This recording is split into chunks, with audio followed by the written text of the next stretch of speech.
Hello friends, आज हम चर्चा करेंगे एफआईआर के बारे में। जो नया कानून आया है भारतीय नागरिक सुरक्षा संहिता, उसमें जो एफआईआर के बारे में प्रोविजन दिया गया है उसमें और पुराने जो सीआरपीसी है उसमें क्या क्या चेंज किया गया है।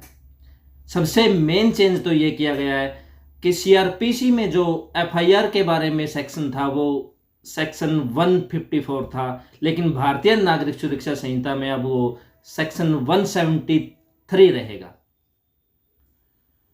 वैसे तो ज्यों के त्यों ही सेक्शन दिया गया है, लेकिन इसमें भारतीय नागरिक सुरक्षा संहिता में कुछ प्रोविजन नया भी ऐड किया गया है।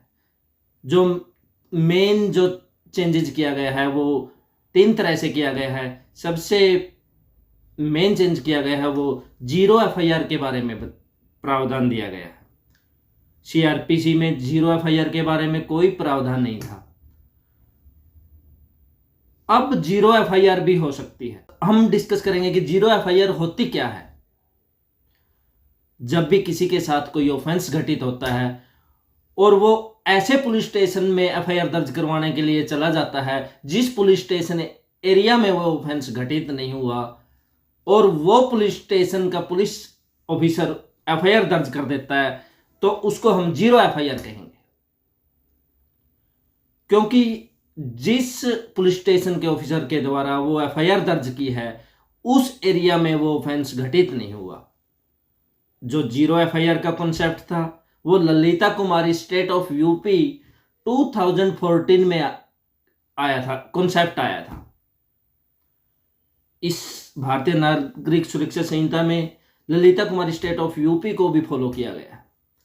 और दूसरा जो प्रोविजन ऐड किया गया है वो ईएफआईआर के बारे में किया गया है।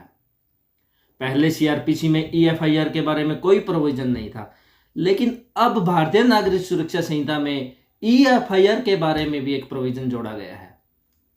अब एफआईआर इलेक्ट्रॉनिक कम्युनिकेशन के द्वारा भी हो सकती है। इलेक्ट्रॉनिक कम्युनिकेशन के द्वारा भी एफआईआर दर्ज करवाई सकती है, लेकिन सीआरपीसी में ऐसा कुछ नहीं था। तीसरा जो मेन चेंज किया गया है वो प्रिलिमिनरी इंक्वायरी के बारे में किया गया है। प्रिलिमिनरी इंक्वायरी के बारे में प्रोविजन जोड़ा गया है। अब जो 3 साल से 7 साल तक की सजा के अपराध हैं और उसमें एफआईआर दर्ज होती है, तो उसमें एकदम से अरेस्ट नहीं किया जाएगा, उसमें एकदम से इन्वेस्टिगेशन शुरू नहीं की जाएगी। अब पुलिस ऑफिसर को डीएसपी रैंक वाले पुलिस ऑफिसर या डीएसपी रैंक से ऊपर के पुलिस ऑफिसर हैं, अधिकारी हैं, उनसे विद इन 14 डेज में परमिशन लेनी पड़ेगी, तब जाकर इन्वेस्टिगेशन शुरू की जाएगी। लेकिन ऐसा सीआरपीसी में ऐसा कुछ नहीं था। ये मेन चेंज किए गए हैं। थैंक यू दोस्तों।